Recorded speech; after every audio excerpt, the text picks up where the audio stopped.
Update. Am I the a-hole for denying my sister's lies in front of her in-laws? Original post. I am 25 female and have an older sister, Kate, 30 female. She and I were never close due to our age difference and because she hated that our dad married my mom and had me after divorcing her mother. Kate claims dad told her he never loved her mother and that my mom was his true love, that our dad always compared the two of us and asked her why she had to be a difficult child and that overall, dad loved me more. On the other hand, dad claims nothing she says is true, that she was very problematic and insolent. These claims are backed up by my mother and dad's parents, so I assume Kate was never 100% honest. Anyways, these are their problems and do not concern me. Some time ago, Kate reached out to me and told me she got engaged. I said congrats and everything. She told me she had a favor to ask. She said her mother-in-law is very family-oriented and that it does not sit well with her that Kate is estranged from her family. In her words, her future mother-in-law believed something must also be wrong with Kate and that she was partly to blame for being no contact with her family, fearing Kate might influence her son to do the same. What Kate wanted from me was for me to meet her in-laws so they could see she doesn't hate her family.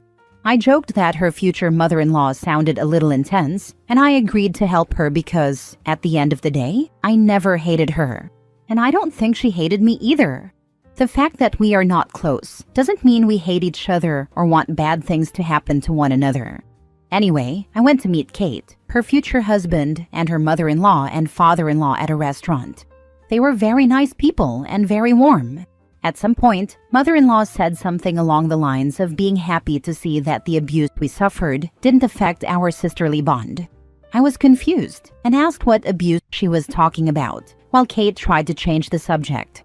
Mother-in-law said it was okay, that I had nothing to be ashamed of, and that she knew from Kate our parents abused us while growing up. I clarified that this was not true. We were never abused by our parents or anyone in our family. We were raised in a very loving family. We were never hit or spanked no matter what we did. Our parents are well off, so we always had everything we wanted: clothes, phones, laptops, cars, etc. Mother-in-law got very angry. She apologized to me and started insulting my sister.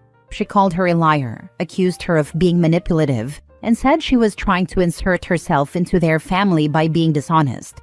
What happened is that Kate accused our parents of many things that are not true. Now Kate is accusing me of ruining her life. She says her engagement is over, her in-laws hate her, and her fiancé doesn't trust her anymore. The thing is, I don't think I did anything wrong. I cannot sit and hear people blasting my parents for her lies and for things that never happened.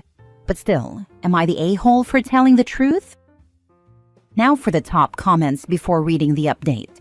Not the a-hole. Kate made a decision to lie, and then it bit her in the butt. Sounds like she made her bed and she can lie in it. Seriously though, how dumb is she? If she told her future mother-in-law something that big, of course she would bring it up to you. And if Kate expected you to lie for her, she really is special. And not in the good way, in the eats paste way. I assume she never expected her mother-in-law to be so blunt and tell me? I don't know, but yeah, it's stupid. I'd put money on the mother-in-law already knowing she was full of it to begin with, and this just confirmed it for her. She probably caught her in other lies, saying things that just don't add up, etc. That's why she was so blunt about it. And as for her relationship, if it can be destroyed with the truth, it should be. Not the a-hole. If you asked my sister if we were abused, she'd answer no. The fact is that two siblings can have wildly different childhoods within the same household. My sister is the golden child who needs to be handled delicately and saved regularly. I'm the independent child who's magically supposed to save everyone and take all the nonsense. Your sister was either lying or she was stupid. I would never ask my sister to vouch for my reality because I know she doesn't share it. Now for the update days later. So a lot has happened during these last few days that generated even more drama. But before I get into that, I want to express a big thank you to those who commented and provided their feedback. After reading your comments, some things started making more sense, and honestly, it brought a lot of perspective to things I had missed. Also, I got really mad reading every little comment from those who projected their own messy family life onto my family. I realized the magnitude her words and claims can really have. People called my parents abusive, invented things that never happened, and started projecting what her life must have been like. Some even claimed my mom ruined her family, when my mom didn't even meet my father before his divorce. So it was a shock to see that strangers who somehow hear her stories might believe everything she says without even doubting a word, or even add their own dramas into the picture to feed her fantasy. The major thing that happened was that one day her ex-fiancé reached out to me via Facebook. He apologized for how things went during the meeting with his parents and asked if I was willing to have a chat with him because he wanted to check my version of the things Kate had told him. I explained that I didn't want to do this behind her back because I didn't think it was fair, but if he could manage to convince her for the three of us to have a conversation, I was all in. I also told him there were a lot of things I needed to confront her about, and I would really feel more comfortable with a witness there. For 2 days, I heard nothing from them, and then yesterday, the big conversation happened. We scheduled a call in the evening because everyone felt more comfortable that way. I'll say from the start that I had nothing to do with convincing my sister to attend the talk. This was her decision after discussing it with her ex. From what I understand, she agreed to it, hoping that, in the end, her fiancé would take her back. Unfortunately, I will admit, her ex and I kind of ganged up on her because we both had many questions, and she was the one to provide answers. Some of the answers I got from her. Why did she lie about being abused by our parents? She claimed she did not specifically mention me as being abused, but admitted she did not correct her mother-in-law when she misunderstood. So she knew her mother-in-law was under the impression that our parents abused both of us, but didn't correct her. When her fiancé asked why, she said she felt that by not correcting her, the mother-in-law would stop viewing her as the problem, knowing that there were two of us in the same situation. She still claimed she was abused by our parents. When I asked for specific examples, she first said, "You know very well what happened," but both her fiancé and I insisted. Some of the things she mentioned were, when she was a teenager, she was often punished while I was not, which to her indicated I was loved more. And this, in her view, was abuse. Keep in mind that when she was 14 to 15, I was only 9 to 10, and she was doing things like getting suspended for smoking during class and skipping school. How was I supposed to be punished alongside her? She said I was also doing bad things but was never punished, while she was. Her fiancé asked her verbatim, "So you claim you were abused because you were punished for smoking in class, while the bad things your younger sister did were maybe drawing on walls? How do you assume it would be fair to punish such different actions the same way?" She wasn't able to answer. She claimed she was financially abused by our parents because they wouldn't give her money for fun activities, school trips, or events when she misbehaved. This was an example of punishments she would often receive. Her fiancé asked her if our parents provided her with basic things like food, clothes, and school supplies, and she said yes. He mentioned that parents are not obligated to fund trips and fun activities, so how was she financially abused? I asked if she ever thinks about the things she did wrong toward our family. She claimed she knew she wasn't a saint, but she was a child. I pointed out that at 17, you are not a child, and you know better than to swear at your grandmother. Her fiancé had no idea about any of this, so I explained some very nasty things she did and said. One time, we were getting ready to go to our cousin's baptism, and she wanted to wear a black t-shirt with a pentagram on it.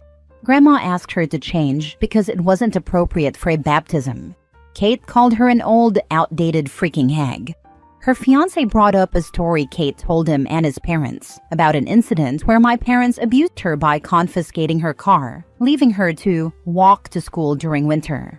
What she failed to mention was that they confiscated her car because of a DUI, which she treated like it wasn't a big deal. And secondly, she never had to walk to school during winter. She could have taken the bus. And in reality, even without a car, she carpooled with a classmate. This triggered her ex a lot because, unfortunately, he lost his grandfather to a drunk driver. So even knowing this, Kate lied and turned her story into a soap opera just to make herself look like a victim. I asked her ex if she ever said negative things about me, and he said no. She only mentioned instances where our parents treated us differently, but always pointed out that they were doing it to turn us against each other. Based on the stories she told, she apparently never blamed me or said anything negative about me. The entire ordeal lasted about 3 hours, and by the end, I was exhausted. I told her that even if we were never very close as sisters, I have always loved her and considered her my sister. Period. Not half, just my only sister. I told her I understand that our parents could have handled things differently, and that maybe she didn't receive all the help she needed to adjust to a stepmother and a new family dynamic, but I am now judging her as an adult. An adult who should know not to lie, not to play the victim, and who should take responsibility for her actions. As people pointed out in my last post, I advised her to get therapy and work through her issues. But until that happens, I cannot continue to have a relationship with her. She accused me of favoring our parents over her, but I told her I favor the truth over lies, and she should be ashamed of herself. So that's what happened between me and Kate. I have no idea what happened, or what will happen, with her ex, but based on how things turned out, I really doubt he will give her another chance. He made it clear that she cannot be trusted and pointed out something his mother told him. If she's capable of lying in such a way about her own parent, what might she be capable of saying about him? He said he wouldn't be surprised if she later accused him of being abusive, since that seems to be her narrative. But that's her own problem. She made this bed for herself. I remember your last post. While I did suspect correctly that her experience growing up would be different from yours, I knew from the get-go she was up to something nefarious. She could have been honest, but instead she lied and expected you to cover for her. The story about her DUI made me lose any ounce of sympathy I may have had for her situation. Since she is a liar and may lash out at you, I suggest you talk to your parents about what happened so that they are aware and not caught off guard when it eventually gets back to them. I told them everything that happened so they can be aware. What was very, very hard to digest was the way they reacted. They were not angry, not enraged. They were just like, yeah, we expected that much from her. This feels so similar to my niece and how she views her relationship with my sister, her stepmother, and my brother-in-law. She too claimed emotional and financial abuse, despite her claims being complete BS. In the long run, this has broken her relationship with her own half-sister, as well as with her dad and stepmom. The rest of us have to walk on eggshells when dealing with her because she'll cut off contact for months on end if we say something she doesn't agree with. Even though she's not related by blood, none of my siblings consider her less than family. Very similar to how you always consider your sister your sister. I wish my experience could provide you insight, but I don't know how to fix broken people. I think therapy is the right choice. Maybe, considering your bond, you can go to family counseling with her. I've yet to get my niece to go to family counseling with me, but it's a different relationship. I think you have a chance to go to family counseling and help resolve some issues where my family doesn't. I hope the best for you, and I hope your sister finds the peace she's missing. I am willing to support her, only if she admits her mistakes and goes to therapy. By admitting her mistakes, I mean also apologizing for all the lies she told. I never saw the impact such claims could have until I posted here for the first time. Being used to her behavior, I think I excused her ways as being dramatic, but I now understand how such claims can easily be believed by strangers, which is not okay for the people being accused. I also hope your niece gets some sense and improves. Last story. Am I the a-hole for not babysitting my sister's kid after she said my infertility makes me the perfect aunt? I, 32 female, found out last year that I can't have children. It was devastating. I don't really want to get into the medical side of it here, but it's been a hard pill to swallow. I've been in therapy, trying to process everything, and honestly, it's been rough. My husband, 34 male, has been amazing through all of it.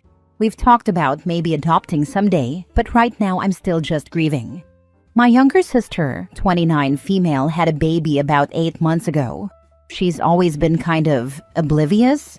Like she doesn't mean to be rude, but sometimes the stuff that comes out of her mouth is just wild. Anyway, ever since the baby was born, she's been hinting that I should help out more.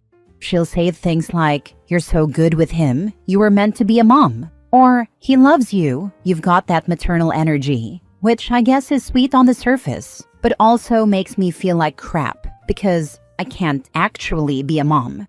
Then last week, she asked if I could watch the baby for 3 days straight while she and her boyfriend went on a last-minute trip to Vegas.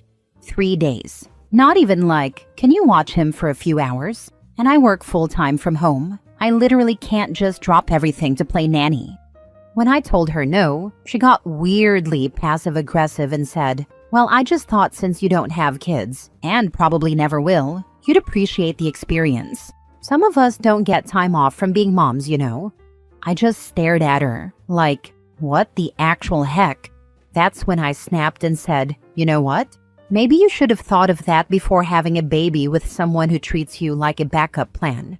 I'm not your free babysitter just because my uterus doesn't work." She got all teary and said I was being bitter and jealous, and that I should be grateful to have a baby in my life at all. We haven't spoken since. My mom says I was cruel and that I should apologize. My husband says she had it coming. I feel like I maybe could have kept my cool better, but I'm just so tired of people acting like being childless means I'm supposed to step in whenever someone else needs help with theirs. Am I the a-hole? Not the a-hole. Your sister is entitled and spoiled, and when she didn't get her way, she poked the bear, said something extremely hurtful, and deserved everything you said to her. Also, screw your mom for taking your sister's side. You have to apologize? You're not the a-hole. I was just astonished that someone could say something so callously hurtful and then get support for it from your mother. Sure, she can apologize. Sis, I am sorry you are a cruel, self-centered, insensitive to the feelings of others, and somehow overly sensitive about your own feelings, bitch. It must be so hard for you to live, knowing others find you intolerable to be around. Forgive me for pointing out your obvious flaws. See? Easy peasy lemon squeezy. Not the a-hole. Not the a-hole. Listen to your husband. He sounds like a saint. Just because you can't have kids doesn't mean you are childless by choice. That choice was literally taken from you. So sorry for that. Your sister is just clueless. Don't apologize, but maybe after a couple weeks or whenever the dust has settled, sit your sister down and spell it out for her. The hurt, the frustration, the anger, and how what she says is just mean. Or don't say anything, and you still wouldn't be the a-hole. I'm not sure that she is clueless. Those sound like some pretty pointed digs at OP, trying to bully and taunt her into on-call babysitting submission. Even if OP was childless by choice, it does not make OP's sister's comments better. I'm childless by choice, but nobody is entitled to my time. It's my choice who I want to spend time with or babysitter for. And to act like she's doing OP a favor by letting her babysit is just gross.